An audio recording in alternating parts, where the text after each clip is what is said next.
Class notes के तौर पे जो आप बनाते हैं, इसीलिए पीडीएफ से बेहतर होती है क्लास जिसके नोट्स बनते हैं। जब आप उसे रिवाइज करेंगे आपको पूरा का पूरा टॉपिक आपके सामने दिखेगा, क्लास का जो मैं आपको समझाता हूँ वो दिखने लग जाएगा। ये चीज़ पीडीएफ में पॉसिबल नहीं होती है।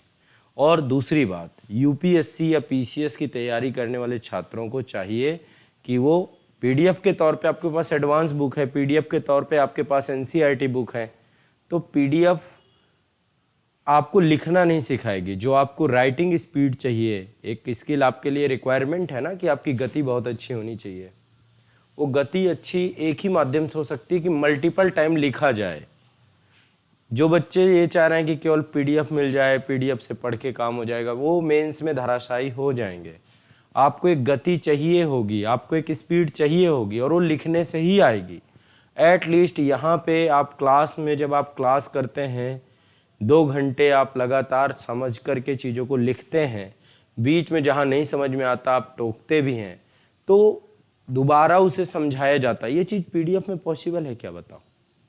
पीडीएफ देना सबसे आसान काम है, लेकिन जो क्लास में चीज़ें हो सकती हैं, क्लास डायनेमिक होती है, एक जादुई क्लास होती हैं जो आपके दिमाग में घूमेंगी। आज से 1 साल बाद, 2 साल बाद, 3 साल बाद भी आप यही नोट्स पढ़ोगे, तब तब आपको ये क्लास दिखाई देगी, तब तब क्लास में मैं दिखाई दूंगा, तब तब मेरे पीछे की इमेजेस दिखाई देंगी। ये चीज़ आपको नोट्स में दिखने लग जाएंगी।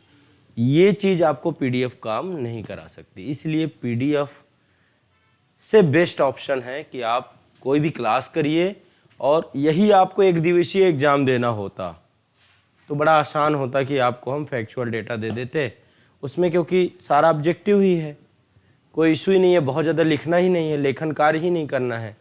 जो पीसीएस लेवल का आप सोच के बैठे हो, मेंस जहाँ का कंप्लीट रिटर्न हो, जहाँ पे आपको शब्द सीमा पे लिखना हो, जहाँ पे आपको एक निबंध का अच्छा खासा सेक्शन, तो आपकी पहली रिक्वायरमेंट तो लिखना ही है। आपको आता बहुत होगा पर लिख नहीं पाओगे तो सारा का सारा आपका रखा का रखा रह जाएगा। इसलिए कभी भी आपको पीडीएफ से ज़्यादा प्राथमिकता देनी चाहिए कि आप कंटेंट को देखिए और लिखिए। लिखने से और देखने से आपकी 2 इंद्रिय 3 इंद्रियां आपकी एक्टिव होती हैं। आँख, कान सुनेगा, हाथ लिखेगा, ब्रेन कोऑर्डिनेट करेगा, स्टोर करेगा, तो आपकी सारी थॉट्स कनेक्ट होंगे, तो आपकी सारी इंद्रियां एक्टिव होती हैं। उससे आपको बहुत मन भी एकाग्र हो जाएगा, मन भी साथ लग जाएगा, क्योंकि लिखना है तो एटलीस्ट मन ऐसा नहीं हो सकता कि दूसरी जगह हो और लिख रहा हो। इसलिए पीडीएफ से बचना चाहिए। इसीलिए मैं हमेशा, मेरी क्लास का टेक्निक क्या है, जब से मैं करवा रहा हूँ, एक एडवांस बुक आपको बता देता हूँ और फिर सारे टॉपिक को मैं खुद पढ़ाता हूँ। चाहे जो सब्जेक्ट आज तक मैंने पढ़ाए हों, मैंने कोई भी चीज़ को डिटेल से कराया। आप कभी सिलेबस अपना मिलाना, टॉपिक टू टॉपिक मैच करेगा, सिलेबस का एक छोटा सा हिस्सा भी मैं छोड़ के नहीं चलता हूँ। इसलिए क्योंकि आप वही चीज़ जब बुक में पढ़ें तो आपको कंटेंट मिले। तो ये मैंने हर सब्जेक्ट में किया। आप इथिक्स आप मैच कर लोगे, सेम टू सेम डिक्टो एक टॉपिक मैच करेगा जो सिलेबस में लिखा है। यदि आप पॉलिटी देखोगे, सेम टू सेम डिक्टो एक टॉपिक मैच करेगा। आप पॉलिटी का उठा के देखना। इकोनॉमी आप देखोगे, एक टॉपिक आपको इकोनॉमी का मैच करेगा।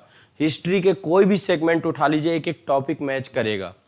ये क्यों जरूरी है? क्योंकि मैं पीडीएफ आपके लिए क्या हो जाएगा पता है?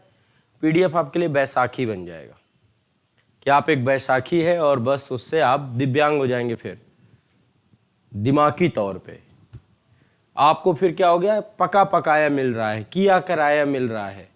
ऐसे इतना बड़ा एग्जाम नहीं निकलेगा। ये एग्जाम है मेहनत का, परिश्रम का। इसलिए पीडीएफ से बचना चाहिए। लिखोगे नहीं तो बन नहीं पाओगे, ना लिख पाओगे।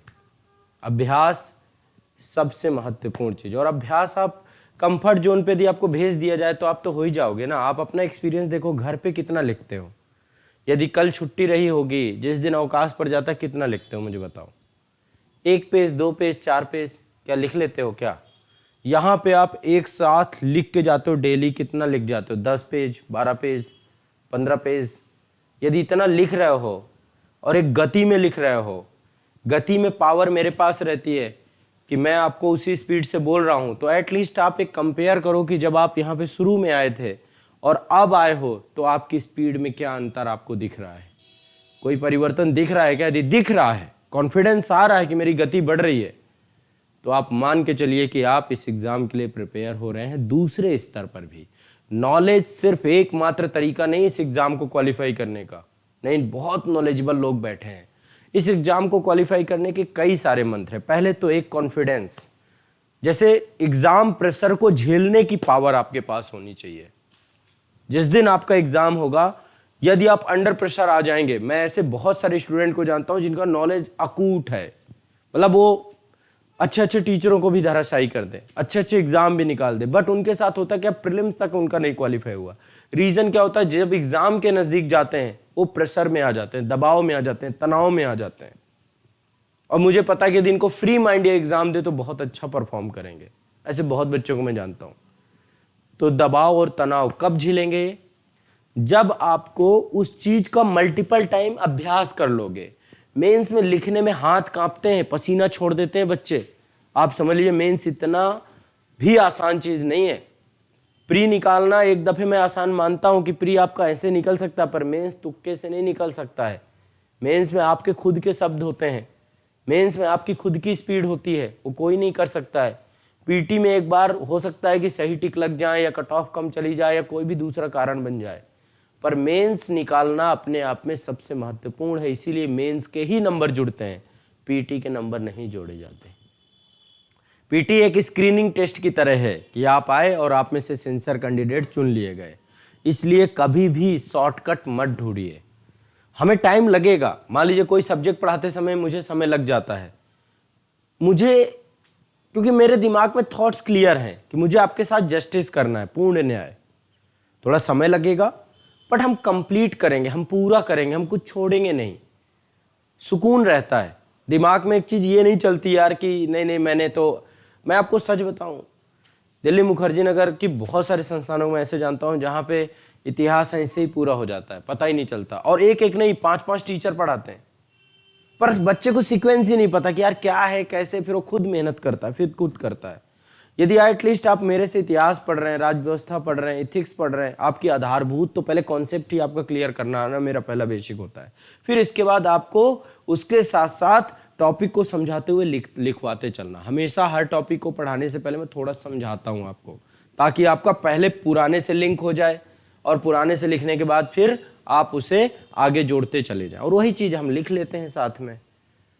नहीं तो आप सोचो कितना कम टाइम लगे, मेरे दिमाग में भी 4 बैच, 6 बैच, 10 बैच चलने लग जाएं, नहीं चलने लग जाए। बट नहीं, वो कभी भी सिद्धांत नहीं रहा और उस सिद्धांत के हिसाब से खाना पूर्ति नहीं रही कि यार ये बैच को खत्म करो, कब तक इनको लेके चलोगे, कब तक इनको पढ़ाते रहोगे, कब तक इनको ऐसे करोगे। आज मैं आपको बता रहा हूँ, 2016 में हमने ऑनलाइन बैच स्टार्ट किया था, तब से लेके आज तक हर एक बच्चा जो भी हमारे साथ, जो चयनित हो गए हैं वो भी और जो चयनित नहीं हुए हैं वो भी, हमने अपने साथ उनको जोड़ के रखा है। कारण क्या है? कारण ये है, पहला रीजन तो ये है कि देखिए समय लगता है। जैसे एटलीस्ट आप लोग भी एंट्री कर चुके हो ना इस एग्जाम में, ये चीज पहले से एक्सेप्ट कर लो कि टाइम टेकिंग चीज है ये। आप बड़ी इमारत बना रहे हैं तो वो रातों रात नहीं बन जाएगी कि रातों रात आए बन गई। पहले आपको समझना पड़ेगा। हो सकता है 10 बार मैं कोई चीज बता के जाऊं आपको। 2 चीजें होती हैं, मैं बहुत अच्छी अच्छी बातें आपको बता के जा रहा हूं। कितने वर्कशॉप सेशन हो चुके, कितने वर्कशॉप सेशन आप लोगों ने भी अटेंड किए होंगे। आप लोगों की काउंटिंग होगी कि कितने वर्कशॉप सेशन अटेंड कर लिया आपने। आपको 1 साल हो गया, लगभग 3-4 तो कर ही लिए होंगे। हाँ, 3 से 4 आपके हो गए होंगे। ऑनलाइन में मैं इतने डालता हूँ, बहुत सारे बच्चे देखते हैं। हर बार कुछ नया मैं ट्राई करता हूँ कि कुछ नया आपको सिखा के जाऊँ, कुछ नया आपको बता के जाऊँ। और वो बातें आप कुछ दिन आपके चलती हैं दिमाग में और कुछ दिन बाद खत्म हो जाती हैं। यही तो होता है ना, अभी दिमाग में है और फिर इसके बाद अचानक से खत्म। फिर क्या होता है? अचानक से दिमाग में चीजें आई और आकर के अचानक से विलुप्त हो गई। इसीलिए कह रहा हूं, समझने में टाइम लगता है, विश्वास करने में टाइम लगता है, बिलीव करने में समय लगता है किसी भी चीज को। तो ये एग्जाम को मतलब कोई जादू की छड़ी नहीं है। और ये छोड़ो, कोई भी एग्ज़ाम हो, इसलिए पहले आपको खुद को तैयार करना, और तैयार हर एक स्तर से करना है। लिखना उनमें से सबसे बड़ा स्तर है। इस एग्ज़ाम में जिसका लेखन अच्छा है, उसका नॉलेज भी कम हुआ, तो भी वो इस एग्ज़ाम को क्वालिफाई कर सकता है। लिखने की कला सीखनी सबसे महत्वपूर्ण है आप लोगों को, और इसीलिए इतना लिख लिख के स्पीड पे काम हो गया आपके। स्पीड के साथ साथ आप लोग आंसर राइटिंग के थ्रू प्रेजेंटेशन पे काम, लिखने के तरीके पे काम, ये सब चीज़ें जब आप मल्टीपल टाइम दोहराते जाते हैं, एक टाइम बाद आपको अभ्यास हो जाता है, आपका डर खत्म हो जाता है, आपका कॉन्फिडेंस आ जाता है। अब आप परीक्षा के टाइम पीरियड पे अचानक से पैनिक में नहीं आते हो। और ये सब कहाँ मिलेंगी आपको चीज़ें? एक अभ्यास से। सिर्फ एक ही मात्र चीज़ है जीवन में जिसके माध्यम से सब कुछ सीखा जा सकता है, वो है प्रैक्टिस, और कोई दूसरी चीज़ नहीं है।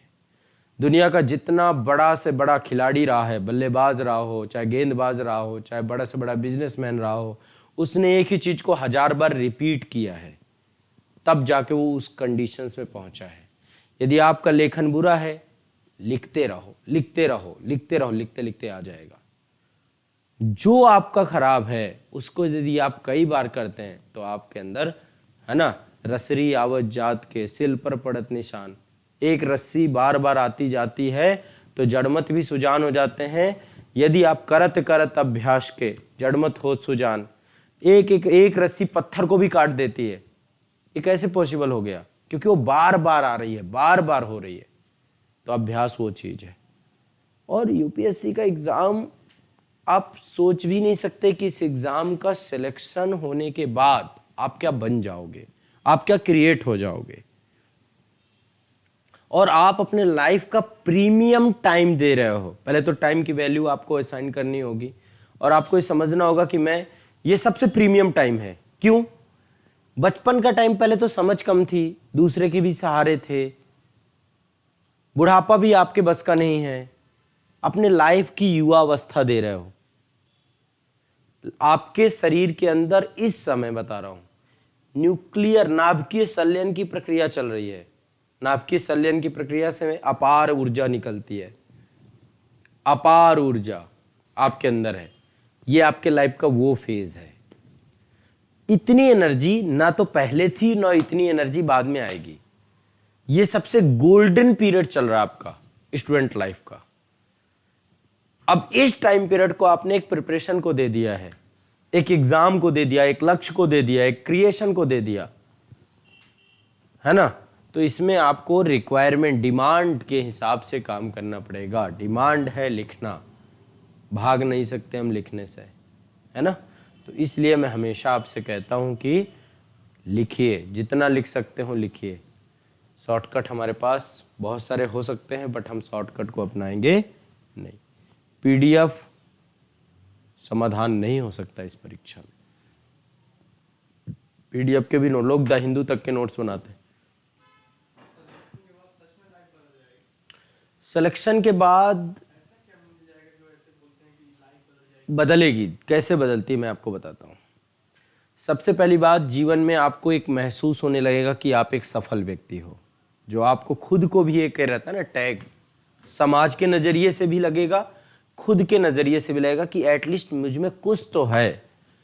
जब कंपटीशन क्रैक करते हैं तो कंपटीशन अकेले तो क्रैक नहीं करने, एक दौड़ है जिसमें आप अकेले नहीं दौड़ रहे हो कि आप ही फर्स्ट आओगे। तो जब आप रेस में सबसे आगे पहुंचते हो, देखो अभी तक आप कुछ भी रहे हो, आपने हाई स्कूल में आपकी 2nd डिवीजन आई हो, ग्रेजुएशन में आप कुछ भी रहे हो, या पहली दूसरी तीसरी में आप कोई भी रैंक में रहे हो, आप खुद सोच लो यदि वहां पे आप बहुत अच्छे नंबर ले भी आते तो क्या होता। आज आपको दिख रहा है कि हाई स्कूल में बहुत अच्छे नंबर का कोई मतलब नहीं है बहुत ज्यादा, ये चीज आप महसूस कर पा रहे होंगे। लेकिन उस टाइम जब हम रहते हैं तो नहीं देखते। अभी बोर्ड के एग्जाम आ रहे हैं, मेरी भांजी है, उसका 10th है इस बार, और उसकी उससे बड़ी जो सिस्टर है उसका परसेंटाइल बहुत अच्छा था, मतलब उसका लगभग 85% प्लस था। अब उसके ऊपर प्रेशर है, एक साइकोलॉजिकल प्रेशर बच्चे के अंदर बन जाता है कि एटलीस्ट मुझे इससे तो बेटर करना ही होगा, क्योंकि कंपेयर, और घर पे ही जब कंपेयर एक पर्सन अवेलेबल हो, तो मैं उसे समझाता हूं कि कुछ नहीं होगा, रिलैक्स, बिल्कुल नहीं डरना कि मेरे 70 आते हैं कि मेरे 60 आते हैं, बस ईमानदारी से तुम अपना काम करो, बट इस दिमाग से हटा दो ये चीज को। लेकिन तब भी मुझे पता है कि जब उसका रिजल्ट आएगा, यदि उससे बेटर हो गया तो उसको हैप्पीनेस मिलेगा कि चलो कम से कम मैंने इसको, क्योंकि आपने क्या किया, एक रेस में आप कुछ तो आगे रहे, किसी से तो आगे रहे। ये आपके लिए बहुत इंपॉर्टेंट होता है। जब आप किसी से थोड़ा सा आगे चले जाते हैं तो बहुत फर्क पड़ता है ना। कभी कई बार क्या होता है, आप डिस्कशन में बैठे होंगे, आर्गुमेंट में बैठे होंगे, और आपकी बात जो है ना थोड़ा ज्यादा प्रभावी हो गई, तर्क आपका ज्यादा प्रभावी हो गया, तब भी आपको वहां पे हैप्पीनेस फील होगा। तो सबसे पहली चीज क्या है, जब आपका सिलेक्शन होगा तो सिलेक्शन में पहले तो आपको हैप्पीनेस फील होगा। रीजन उसके पीछे क्या है, क्योंकि आप प्रूव करोगे अपने आप को, खुद को। पहली चेंज तो ये आएगी। दूसरा, जो अभी लाइफ आप जी रहे हो, इस लाइफ में आप डिपेंडेंट हो किसी के ऊपर, आप में अंदर आत्मनिर्भरता आएगी। तीसरा, आप कुछ करने की स्थिति में आ जाओगे किसी के लिए, एक अथॉरिटी में आ जाओगे, एक रिस्पॉन्सिबिलिटी में आ जाओगे। और ये बहुत बड़ी बात होती है, जब आप किसी दूसरे के लिए करने लग जाते हो, वो आपको और ज्यादा हैप्पीनेस देता है। तो निश्चित तौर पे जब आपका चयन होगा, उसके बाद बदलाव होगा जीवन में। बट ये कहो कि ये कंप्लीट हैप्पीनेस है, तो ये आपको कुछ समय बाद पता चलेगा, जब आप उस ट्रैक में चलते चलोगे। बहुत सारे लोग आईएएस पीसीएस बनने के बाद भी जॉब छोड़ देते हैं, है ना। स्वतंत्रता संग्राम सेनानी सुभाष चंद्र बोस जी ने भी जॉब छोड़ दी, इतनी बड़ी जॉब, इतनी मेहनत से अर्जित किया, सब कुछ किया। ऐसे बहुत सारे एग्जाम्पल है। अभी आप देखते हैं हाल फिलहाल में, आप देखिए कितने लोग जॉब छोड़ करके इस टाइम। तो वो जब आप चलते जाओगे तो चलते चलते आपको महसूस होगा कि आप इस पाथ को करने से आपको मजा आ रहा है कि नहीं आ रहा। यदि आपको लगेगा कि यार नहीं आ रहा, फील नहीं आ रहा, है ना। अभी बीच में एक मतलब कि वो एक सर्विस होती है आपकी, इंडियन रेलवे सर्विसेज। तो एक मतलब स्टूडेंट ही हैं, वो आए थे बुक्स वगैरह लेने, फिर उन्हें पता चला तो आके मिले, यहीं पे अभी गाजियाबाद में पोस्टेड है। तो उनसे मेरा डिस्कशन हो रहा था, चर्चा हो रही थी। तो उन्होंने बताया बहुत सारी चीज़ें कि सर मतलब जो चल रहा है, मतलब आईएएस में ही, आईएएस का एग्जाम आप देंगे तो एक पोस्ट होती है आपकी, काफ़ी बड़ी पोस्ट है, ए ग्रेड की पोस्ट है, इंडियन रेलवे सर्विसेज की, है ना। इंडियन पोस्टल सर्विसेज भी होती है, इंडियन रेलवे सर्विसेज होती हैं, तो इन्हीं में से किसी एक। तो उनसे मेरी बात चल रही थी, वो राजस्थान से थे। उन्होंने 2019 में भी निकाला, 20 में भी, अभी फिर दे रहे हैं वो अगेन। मतलब वो होता है कि हमें रैंक इंप्रूव करनी है, बेटर जाना है, ठीक है। मैं नाम नहीं अभी बताऊंगा आपको, बट एटलीस्ट जब मैं मिलता हूँ ना जो चयनित लोग हैं, तो उनसे मैं ये क्वेश्चन जरूर करता हूँ कि कैसा फील हो रहा है, कैसा लग रहा है आपको। तो उनका एक यही रहता है कि ठीक है, मतलब लाइक आप जब एडमिनिस्ट्रेशन में जाते हैं, जैसे अभी आपके अंदर जोश है, जुनून है कि बहुत कुछ कर डालेंगे, वहां पे आप एक कलेक्टिव रिस्पॉन्सिबिलिटी में होते हैं। इस बात को पहले दिमाग में बैठा लेना है। एडमिनिस्ट्रेशन आपकी खुद का, मतलब आपका खुद का डिसीजन कुछ नहीं हो सकता है, आप इंडिपेंडेंट डिसीजन नहीं लेते हैं। जैसे गवर्नमेंट ने योजना बनाई, आप संसद में ही देखिए ना, पार्लियामेंट में कोई बिल पारित होता है तो कलेक्टिव रिस्पॉन्सिबिलिटी है ना, बहुमत होना चाहिए तब बिल पारित होगा। एक आदमी का मन किया कि नहीं मुझे ये पारित कराना, थोड़ा ना पारित हो जाएगा, है ना। तो कलेक्टिव रिस्पॉन्सिबिलिटी, पहले तो आप उस पर जाके बन जाओगे। अब कलेक्टिव रिस्पॉन्सिबिलिटी में जब आप रहोगे तो कई चीजें आप करना चाहोगे। अभी बहुत सारी चीजें आपने सोच रखी है कि मैं ये करूंगा, ये करूंगा, ये करूंगा, बट कई बार बैरियर क्रिएट होते हैं। और ये चीज मान के भी नहीं चलना चाहिए कि बैरियर आएंगे ही नहीं, एडमिनिस्ट्रेशन में चलने पर आएंगे, बहुत बैरियर आते हैं। अभी जैसे बैरियर आ रहे हैं, बट यदि फिर मुझसे पूछोगे कि बेस्ट लाइफ क्या है, अभी जहां पे बैठे हो, ये आपका बेस्ट टाइम चल रहा है, सिलेक्शन के पहले का ये टाइम। ये आपको अभी अच्छा इसलिए नहीं लग रहा क्योंकि ये आपके पास है। जिस दिन ये आपके हाथ से चला जाएगा, आपका चयन हो जाएगा, सिलेक्शन हो जाएगा, लोग आपके, अभी क्या है, फ्री हो, आपका डिसीजन है कब खाना, कब पीना, कब सोना, कब जगना, कब पढ़ना, फ्री हो टोटली। सोचो, आपके हाथ में ही ना रहे आपको कब खाना है, आपके हाथ में ही ना रहे आपको कब सोना है, आपके हाथ में ही ना रहे आपको कब जगना है, आपके हाथ में ना रहे आज काम करना है कि नहीं करना है। जब आपकी जॉब लगेगी ना, तब आपको महसूस होगा, संडे अच्छा लगेगा कि ग्रेट डे, आज कम से कम फ्री हूं। समझ रहे हो? तो एटलीस्ट अभी का सम्मान करो। स्टूडेंट क्या करते हैं, ये टाइम का आप डिसरिस्पेक्ट करते रहते हो कि यार नहीं नहीं नहीं नहीं नहीं नहीं, वो टाइम आएगा, बट एटलीस्ट ये टाइम भी बेस्ट टाइम चल रहा है आपकी लाइफ का। इसको क्या करो, पहले तो स्वीकारो, एक्सेप्ट करो, ये सच में बहुत अच्छा समय है जिसमें मैं अपने हिसाब से काम कर सकता हूं, कंप्लीट फ्रीडम पे जी रहा हूं और इसका मैक्सिमम यूटिलाइजेशन कर सकता हूं। डर के जो जीना है ना आपके लाइफ में, कि आप हर टाइम डर डर के चल रहे हो, डर डर के चल रहे हो, वो आपको परेशान किए हुए। तो चैन के बाद आपको महसूस होगा कि आप एक कलेक्टिव रिस्पॉन्सिबिलिटी में बंध गए। चैन के बाद आपको यह महसूस होगा कि आप कुछ योग्य बने हो किसी दूसरे की हेल्प करने के। चैन के बाद आपको यह महसूस होगा कि आप कुछ लोगों से बेहतर हो। चैन के बाद आपको यह महसूस होगा कि आप आत्मनिर्भर बन चुके हो, और ये निश्चित तौर पे आपको एक बेहतर अनुभव देंगे। लेकिन फिर वही बात, यदि मुझसे अभी कहो तो मेरे दिमाग में क्या चलता है, मुझे आप दिखते हो एटलीस्ट कि यार ये बहुत बढ़िया लाइफ जी रहे हैं। अब ये आपको नहीं महसूस होगा, ये एटलीस्ट जब आओगे, अब मेरी कंडीशन में आके खड़े हो जाओ कि ना सोने का टाइम है ना, मतलब मैं तब भी बहुत मेंटेन करने वाला व्यक्ति हूं कि मैं बहुत कैजुअल व्यक्ति नहीं हूं कि कैजुअल लाइफ जी रहा हूं। लाइफ बहुत डिसिप्लिन, मतलब लाइफ में एक डिसिप्लिन वाला बच्चा होता है ना, कि बहुत डिसिप्लिन अनुशासन में रहता है। और ये सेल्फ, मतलब ऐसा नहीं कि कोई कहने वाला है कि तुम्हें ये करना है, तुम्हें ये पढ़ना है, तुम्हें ये करना है, ये नहीं करना है। ये अपना सेल्फ डिसिप्लिन है। इसके बावजूद भी यदि मुझसे फिर कोई पूछे कि यार तुम्हारा बेस्ट टाइम कौन सा था, तो बेस्ट टाइम स्टूडेंट लाइफ, जब मैं पढ़ रहा होता हूँ, जब मुझे खुद डिसीजन लेना है क्या करना है, क्या नहीं करना, क्या नहीं करना, वो वाली चीज। कोई बैरियर नहीं होते। आप लोग के पास काम क्या है? 3 काम है, खाना, सोना, पढ़ना। चौथा बताओ कोई हो तो। जो लोग गवर्नमेंट जॉब वाले हैं उनकी बात नहीं करते, उनके दिल से पूछो, उनको पता है कि यार तब ज्यादा मेहनत कर लिए होते, टाइम था।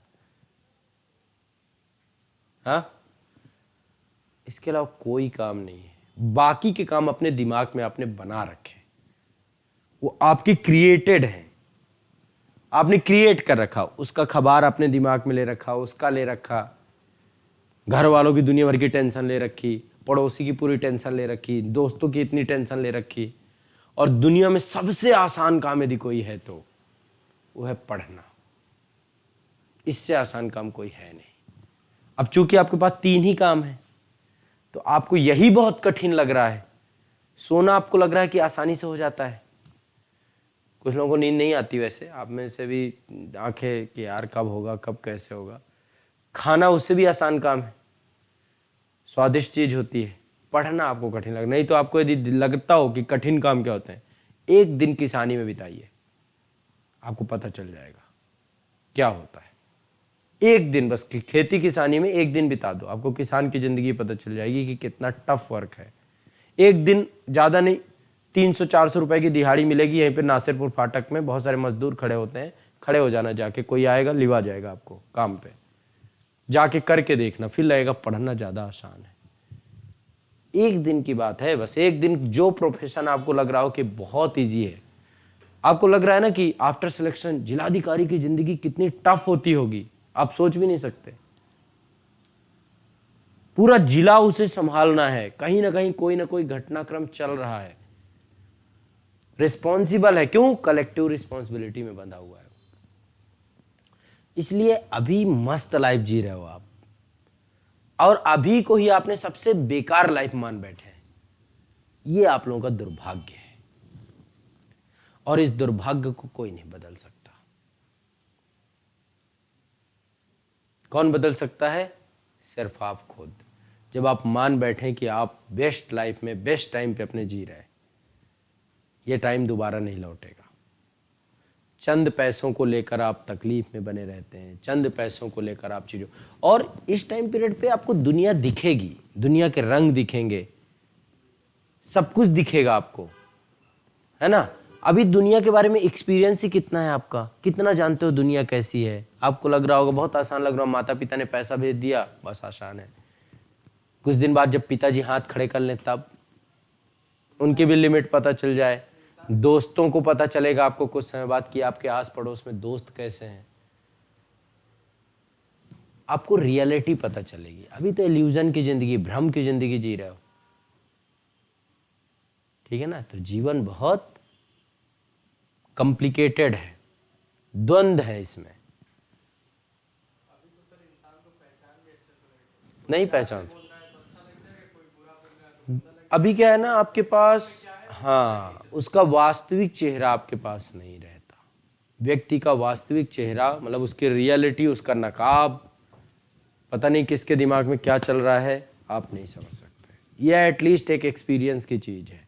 तभी बड़े लोग कहते हैं, बड़े लोग टोकते हैं, क्योंकि वो उनके पास एक्सपीरियंस होता है। जब आपके पास भी हो जाएगा, 2 4 10 बार धोखा खाओगे, तब आपको आइडिया लगेगा कि एटलीस्ट दुनिया बहुत स्वार्थी है। सिर्फ वो अपने हित के लिए आपसे जुड़ी हुई है। सिर्फ दुनिया का एक ही रूप है, एक ही रंग है, वो है स्वार्थ। यदि मैं आसान भाषा में आपको दुनिया समझाना चाहूं तो जरूरत जब तक आप पूरी करती रहेंगे, जरूरत जब तक आपसे होती रहेगी, तब तक आपको प्रयोग में लाया जाएगा। आप भी तो यही करते हो। आपका पेन है, जब तक इंक है उसकी रिस्पेक्ट अलग है।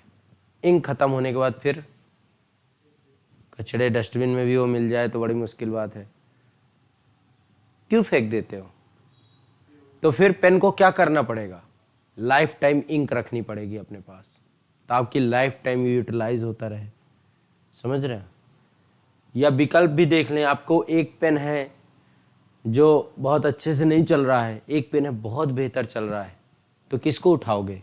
जो बेहतर चल रहा हो, जिसकी परफॉर्मेंस अच्छी होगी। तो आपको लाइफ टाइम अच्छी परफॉर्मेंस रखनी होगी। ये एक दिन का खेल नहीं है कि आज आपने परफॉर्मेंस बहुत अच्छी रखी, कल आपने नहीं रखी। नहीं एक्सेप्ट करेगी दुनिया आपको। आपको हमेशा मेंटेन करने के चलना पड़ेगा। डेली जो दीपक जल रहा है आपका, उसमें डेली तेल डालना पड़ेगा। ऐसा नहीं होना चाहिए कि आज जला दिया कल नहीं।